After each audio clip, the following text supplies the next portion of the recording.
shared a video with us when you were speaking at the school board meeting, and you had to be an inspiration for my topic on our last meeting last week, so thank you very much. It really would, it punched through. You get 3 minutes to tell me what's on your mind. Our school board meetings are pretty busy, pretty emotional. Would you agree? That's an emotional meeting on Monday. Right, yeah. Yeah. And one thing that's always impressed me, and you probably listen to it, is just the amount of thought that goes through this people who talk. And we were very impressed with you. We'd kind of like for you to share your experience and about CRT and SEL. Absolutely. We had a couple weeks ago, Dave here said in order to recall our school board members, he created a challenge. He says, I really need to understand SEL and CRT. And so since then, we've been to a couple of seminars, we've read a lot, and our information now is really quite high. We probably can talk in the same language. But if you want to just start and just sort of share maybe your experience and answer questions for this group. So for those of you guys who know me or maybe don't know me, my name is Ian Rice. I'm just an American citizen father. I'm nothing special, just a dad who was standing up for his daughter at the school board in Caledonia, Michigan. Yep. So just a little background about that situation. She unfortunately got caught up in a teacher's overstep and overreach within what they believe to be a racially powerful situation. And it wasn't actually the case. But because of a lot of CRT teaching, a lot of SEL teaching that's going through our school system and through our country as well, this teacher felt that they were correct in how they were assessing my daughter's behavior or lack thereof in that particular situation. There was a misunderstanding of what was being said to another person at the school, and because my daughter was within earshot, that person thought that she should have stepped in and done something about what was being said, even though it wasn't said in a racial tone. What shocked me about the entire situation was that because my daughter is of mixed race, my wife is white, that individual felt that she had some kind of obligation to step up and step in and say, well, you shouldn't say that about this minority because I'm a minority. So that just spawned into everything else. So for me, it was the final straw that I had to step up and say something at the school board because things were getting out of hand. And as we've seen across the entire country, it's more prevalent in our schools than we actually let believe.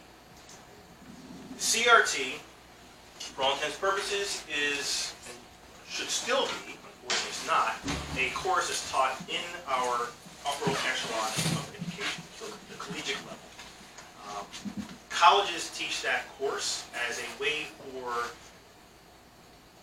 lawyers and professors and judges to look at a law or potential law and how that law should be interpreted in regards to race. So what does that mean? Who here knows Michael Vick or has heard of Michael Vick? Okay, a couple of hands up. Michael Vick was a very prolific NFL quarterback. I'm not going to say anything about his upbringing or his raising, but there are certain activities that Michael Vick took part in when he was younger that, in that environment, is acceptable. For those who don't know, he took place in what's called dogfighting. I am not a proponent of it at all, but I do know where it comes from. Who knows about cockfighting, chicken fighting, right? In certain cultures, in certain areas of the world, that is something that's very, very acceptable. In fact, it's a pastime.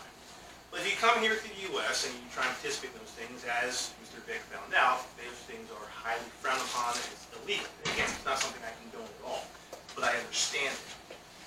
The laws that we put in place, CRT was designed to take certain cultures and races in mind when those laws are being created. Not that a certain particular person or race can circumnavigate the law or be given special privileges to the law, but as a way to help them understand that this is a law. So if you are of a Southern descent and you come in and you violate that law because that's what you usually do, this is my culture, this is what I do, is it right for that individual to be tossed into jail for the next 50, 60 years? Maybe, maybe not. Some people say yes, some people say no. I look at it in terms of everyone should be given an opportunity to correct their behavior. but there still has to be consequences to the actions when things are finally broken, right? So those laws that are written in place through the eyes and lens of race with CRT, that's how it's supposed to be designed. For some reason, and I can't tell you what administration it started coming through, but the administration, I believe it was the Obama administration, it may have been before that, I'm not 100% sure, felt that CRT is something that our children should learn. And they took elements of CRT and started placing it in the school. So you won't ever have or see any one school with a blatant CRT class. Right? They're not going to teach you that. But they will take elements of those classes and put it in place for the teachers. CRT now, today, is a bad word. We don't say CRT anymore. Now it's DEI, diversity, equity, and inclusion. The principles are exactly the same. The teaching is exactly the same. The acronyms are different. SEL is also born of that as well, from what I have read and what I understand. So DEI, how they're going to make you feel negative about it, or how they're going to make you feel guilty for fighting against it. Diversity, equity, and inclusion. So if you don't want DEI, you don't want CRT, okay, we don't do CRT. We do DEI. Okay, I want DEI. So you're not for inclusion? Well, wait, I didn't say I'm not for inclusion. Well, you want diversity. Well, wait, I want diversity. Or you're not about equity. Wait a minute, that's not what they said. But that's why they changed the moniker to DEI. To get you to stop talking about CRT, even though the principles are basically the exact same thing. So, some of the things that are being changed, or some of the buzzwords you hear. So, social emotional learning, SEL. You also have diversity, equity, and inclusion, DEI. You've got things like comprehensive sexual education, CSE. Culturally relevant pedagogy. You've got culturally competent studies. Diversity-driven, equity-driven, diversity-focused, equity-focused. Right? All those things are buzzwords of what teachers are now being trained and taught to teach in our schools. There is and I'll pass this around to you guys as well. There's some training that's going out to circumnavigate what the parents are seeing. Right? So the parents are out there fighting against CRT, they're fighting against DEI, fighting against SEL as well. So a lot of teachers are being given strategic planning guides. How do you navigate around this platform? How do you teach a child about diversity, equity, and inclusion without it looking like diversity, equity, and inclusion? What do you say? What do you do? Right? So, and I'll pass this around to you guys as well. But some of the buzzwords and some of the things. So, for a teacher, says if you can't say critical race theory, then say examining history or current laws in relation to race. Okay, what does that mean? How are you going to examine laws in conjunction with race if you're not talking about race? That doesn't make any sense to me. But that's what the teachers are going to start pushing through, is what they are pushing through. So, just to add, one of the things I've learned in the last few weeks. So this all started by a gentleman by the name of Derek Bell in the 70s. He was a law professor, and he wanted to go back and look at the laws from VE Education, all the other laws, to assess whether there was a racial bias in the development of those laws.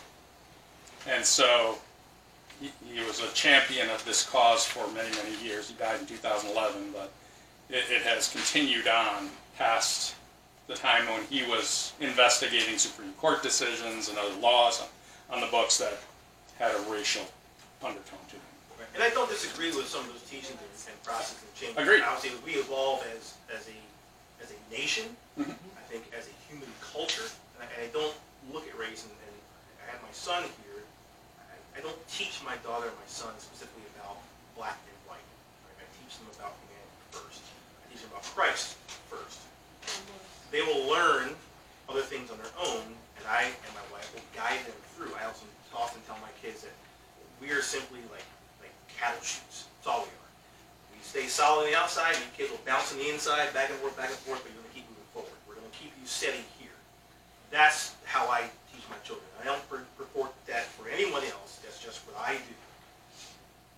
I find that my son and my daughter, they know who they are. They know who they belong to in terms of being belonging to Christ. But they treat themselves, they treat their friends, they treat their family on both sides, my family and my wife's family, with the equal dignity and respect. And I believe that investigation for those laws to make sure that the racial undertones weren't really there, I believe that was the main purpose. But we have people in this world who believe they're doing good, and maybe they have good intention in the beginning, but they have no guidance. And they've turned this into a very disgusting, evil thing. It is literally teaching our children to hate each other. Okay? They can tell you all day long it's not, but what my daughter went through clearly shows that there isn't a line that won't be crossed. If you have an educator that's willing to tell a child, you should know better because you're a minority, why didn't you step up? What exactly does that mean? Your job as an educator is to make sure these things are stopped. Our job as parents is to make sure we teach our kids socially acceptable behavior, right? Whatever you teach in your homes, you teach to your children. I'm not going to come into your home and say, well, that's wrong. You shouldn't tell them that. Oh, that's right. Right? Don't tell them. It's not my job, right? As our children grow and work in society, they will learn on their own what is socially acceptable and what's not. Now, are there still racial elements in the world? Absolutely. Do we still have some way to go? Sure. Have I had some issues in my life? Yes. But I don't vilify every white person I see. I don't vilify every African American I see. I don't vilify every Hispanic I see. Everyone has an experience. It's up to you to decide how you want to navigate through that experience. And I've taught my children to navigate differently than others are. But I also believe that their generation is facing so many different toxic problems that we never faced when we grew up, right? So how do they navigate through that? I think they're finding their way, but with these types of teachings, you're skewing their learning. You can't tell a child nonstop that being white is bad. Why is being white bad? And I say this, and I've had a lot of ridicule from my own race, because I'm even saying this. But I have a white wife. I have mixed children. My biases aren't allowed to come in. I may have had an experience with one race or another, but I can't take that, and I won't take that out on my children or my wife. They didn't do anything wrong to me. You guys didn't do anything wrong to me. The individual person that I had an encounter with did, and I took care of it with that person. So if we can't get over the individual offenses, then we'll never get over a group offense. Right? We'll constantly point fingers at each other. You did this, you didn't like, no, I didn't. Last I checked, I haven't picked cotton in my entire life. All right, I'm 48 years old, and I have never been in a cotton field. Just saying. As far as I know, my father hasn't, right? His father, yes. His father's father, yes. But those days are done. And were they bad? Yes. Were they inhumane? Absolutely. But people often forget that it was a white Congress that also freed black people. It was a white Republican Congress that freed black people. And when you constantly skirt over that type of history and not allow the good of a race to come in and always look for the bad, then that's where this stuff comes into play and grows stronger. Atrocities happen all over the place. Every race has atrocity. I think it would be a fallacy to believe that slavery wasn't in some way emboldened by some black people in South Africa. I don't think you can say that with certainty, right? How do you have a nation mostly of black people see the profit being made by this group and say, hey, I want some of that. How do I get to that? It would be immoral to put all of it on one race. Again, we all have atrocities across the board. If we're not willing to teach true history in its total package, the good, the bad, and the ugly, then you're going to skew the lines and you skew the minds of those kids that are being taught. Right? You can't constantly beat into a child's head this race, this race, this race, this race, this race, and not expect that child to walk away with some type of animosity towards that race, whether they believe it at that moment or if they grow up with it later on and then it comes out in a situation that they didn't expect to find themselves in. I think my son had a situation where somebody called him a nigger. And yes, I said the word. What does that mean? Don't worry about it. What do you mean don't worry about it? It's an ugly word that means absolutely nothing in the context of how you're being raised. You'll will determine what you are, and you know who you belong to. So that word can't define who you are. Is it an ugly word? Absolutely, it's an ugly word. But if we keep using it in songs, and we keep using it in different languages, and we say, well, you can say it, but you can't say it, you can say it, you can't say it, how do you get rid of it? How do you then move forward from a racial aspect? You can't. Not in my opinion. I don't think you can do that. Right? So when you're talking about CRT, and you have a teacher that says, well, you can't say racism and anti-racism, so you say equality versus equity, justice, injustice, and fairness. Okay. So I'm going to say this, and I got inspired by my son this when he wrote a paper on this, and it went pretty viral, and they actually went after him too. So Oh my God. when you're talking about justice and injustice, we all understand that races have different experiences. Okay, I'm not going to say that my race hasn't had certain things happen by people in uniform, but I will also say this: if I'm in a vehicle and I'm pulled over and I am acting belligerent and indignant and just plain stupid, I can't then expect something to not happen. Do I expect to walk away with my life? Sure. But at the same time, there are certain rules and regulations that have to take place. A lot of people don't like me saying that, but I firmly believe that men and women in uniform, they get up every morning, they put on a shield, they put on their holster, their sidearm, they put on a uniform, and they say, nothing's going to hurt you today. Today, I'm going to take a bullet for you, you, and you, and you, despite your race. Not every officer out there is bad. Not every officer out there hates a particular race. Are there bad seeds? There's bad seeds in every race, absolutely. But if we're not willing to look at the individual versus the whole, then things get blown out of proportion. Unfortunately, lives were lost in a situation that we all know about. I'm not going to repeat what that whole thing is. But I also go into and say there has to be equal accountability for not just the person in law enforcement, but the criminal as well. You can't do a crime and not expect some consequences.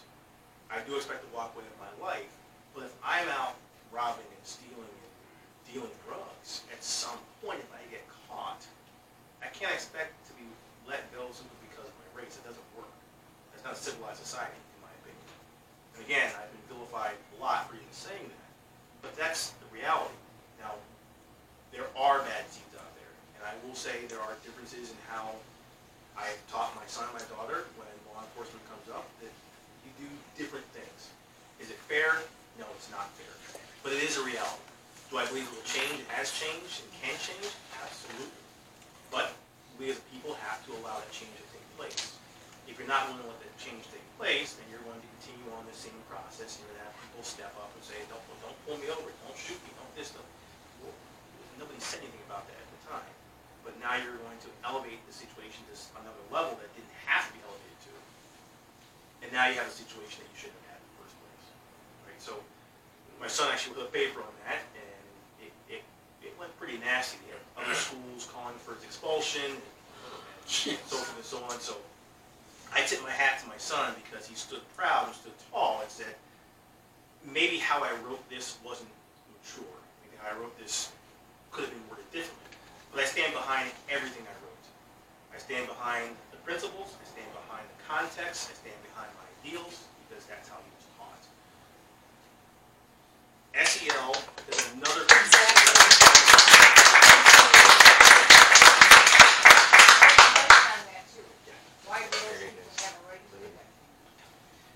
That's where SEL comes in. So SEL is social emotional learning. What exactly is social emotional learning, right? Nobody really knows. It is a process that's designed to train our kids at a young age, knee-high age, to accept the sexual differences, whether it be moral, amoral, the identity issues, the social awkwardness of an individual as truth, as norm. That's designed to to push out individuals like my son and others who think the same way of him, that certain things are unacceptable. Whether you believe it or not, I don't believe that walking around with ears and a tail in school, calling yourself a cat or a dog, or you're a furry, I just don't think that's something that should actually take place in school, right? But they let it go under SEL. Well, we don't have a real right to tell that individual that they're not this today. We don't have a right to really tell them, well, maybe you are this, but maybe you should seek counseling or talk to your parents. No, we're going to accept it and hide it from your parents. The parents don't know about it, right? So the kid comes to school and they change into whatever they want to change in and walk around the school and do what they want to do. And despite what you may hear from superintendents and principals and vice principals and teachers, it is happening in our schools. I've asked my children, and they say, well, yeah, we've seen it a couple times.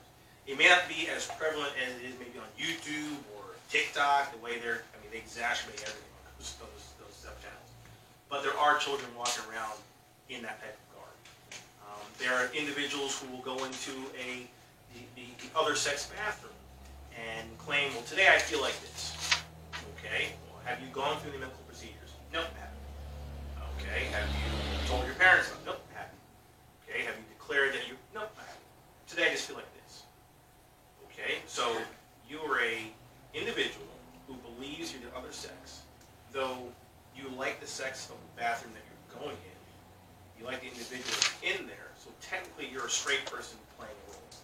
No, I'm this. But we can't talk to those kids about that. We can't get them into some type of psychological treatment because there is something wrong here. Again, in my opinion, I'm not a doctor, but in my opinion, someone needs to talk to these children about these things. And if they're not willing to tell the parents that this is what's happening with that child, who's teaching the kid then? That's the teachers, that's the principals, the vice principals, okay? If that's going to be the case, show me your credential and show me your training. If you're going to teach my child about A, B, and C, then I want to see that you're credentialed enough to take on that process. 9 times out of 10, they're not experts in that field. Our teachers in Michigan, I'll be honest, they're fantastic teachers. I love all the teachers in Caledonia as well. They are phenomenal teachers. But I argue that they're properly trained to take on some of the social issues we have today, especially when it comes to race. If I were to ask all of you in this room, and there's a lot of white faces, give me 1 second, a lot of white faces in this room, tell me what it's like to be a young black woman in the U.S. What's it like to be a young black man in the U.S.? Fair, not fair, you can't answer that question, right? And it's not a question I would expect you to answer, nor would it be a question I would expect to be posed to you.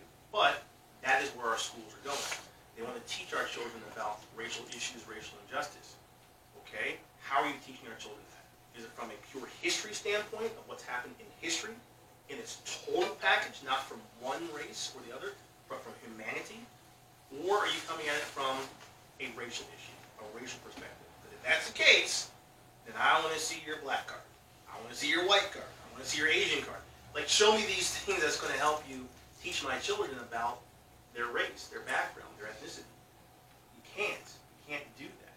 So why would we even have it in the schools in the first place? It should be reading, writing, arithmetic, history. Is this Basis. We have that was perfect. That last part was right there. That's what it should be, right? Get the social nonsense out of the schools. Teach our kids foundational, processes and practices, and leave the social aspect to the parents and the families. That's where it belongs. Reality. You push that into the schools. We're asking teachers who are already overwhelmed, overburdened with what the states keep pushing down, the federal government keeps pushing down. Now they have to take this piece on as well, and they're not prepared for that process, in my opinion. And they're wasting a ton of time. Yes, sir. Is this the reason why there's such a great push to put more counselors in the school? I believe so. Off shift back from the teachers and add legitimacy to it? So, yes. But here's the thing with the counselors, and again, I come at this from a standpoint of just talking to my own children. The counselors aren't engaged.